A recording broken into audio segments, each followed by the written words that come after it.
Hi welcome to our channel. Nagar కర్నూలులో మాజీ MLA మర్రి జనార్దన్ రెడ్డి మీద పోలీస్ కేసు నమోదైనట్టు తెలుస్తుంది. చాలా విచిత్రమైన పరిస్థితి దాపురించింది ఈ కాంగ్రెస్ పాలనలో. కాంగ్రెస్ పార్టీ అధికారంలోకి వచ్చిన తర్వాత కనీసం ప్రోటోకాల్ పాటించడం లేదని మనం చాలాసార్లు చూసాం. వీడియోలో సాక్షి కూడా ప్రోటోకాల్ పాటించకుండా తనకు వ్యతిరేకంగా మాట్లాడేవాడిని, తనను ప్రశ్నించిన వాళ్ళని మెడలు పెట్టి బయటికి నెట్టేయండి అంటూ కోమటిరెడ్డి గారు అయితేనేమి ఇతర నాయకులు అందరూ కాంగ్రెస్ పార్టీ నాయకులు జిల్లా స్థాయి అధికారిక సమీక్షల్లో కాంగ్రెస్ నాయకులు ప్రవర్తిస్తున్న తీరుని చూస్తూనే ఉన్నాం. అహంకార ధోరణి, ప్రోటోకాల్ పాటించకుండా ఇతర పార్టీ నాయకులను మెడలు పెట్టి బయటికి నెట్టండి అంటూ చూసినాం. అలాగే ఈరోజు నాగర్ కర్నూలు కూడా అలాంటి సంఘటన జరిగింది. నాగర్ కర్నూలు మాజీ ఎమ్మెల్యే మర్రి జనార్దన్ రెడ్డి గారి తన సొంత ఖర్చులతో తన చిన్నప్పుడు ఆ స్కూల్లో విద్యాభ్యాసం చేశాడు.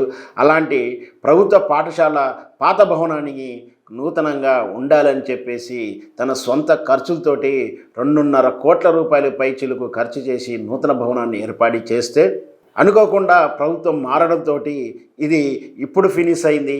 ఇప్పుడు దాన్ని ప్రారంభిస్తానికి అధికారికంగా ఇప్పటి ఎమ్మెల్యేను తర్వాత ఈ భవనాన్ని నిర్మించినటువంటి మర్రి జనార్దన్ గారిని కూడా ఆహ్వానించడం జరిగింది.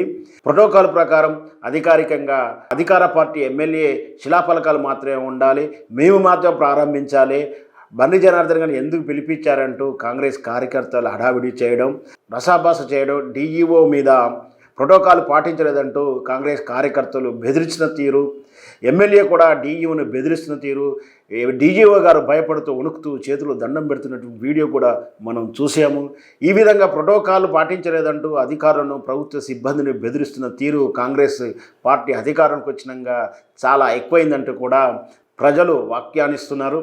మొత్తం మీద మర్రి జనార్దన్ రెడ్డి గారు సొంత నిధులతో కట్టిన భవనాన్ని వీరు కాంగ్రెస్ పార్టీ ఏ విధంగా ప్రారంభోత్సవం చేస్తుంది, ఒకరికి పెట్టిన బిడ్డను ఇంకొకరు తమ బిడ్డ అని చెప్పుకున్నట్టుగా ఉంది. గతంలో కూడా చూస్తున్నాం, ఏఎన్ఎంఐ పోస్టులు బీఆర్ఎస్ ప్రభుత్వం పరీక్షలు నిర్వహిస్తే అటాసంగా నియామక పత్రాల పంపిణీ వేడుకను చేసుకొని తాము ఉద్యోగాలు ఇచ్చినట్టు ఢాకా మోగించిన విధానం కూడా చూసాం.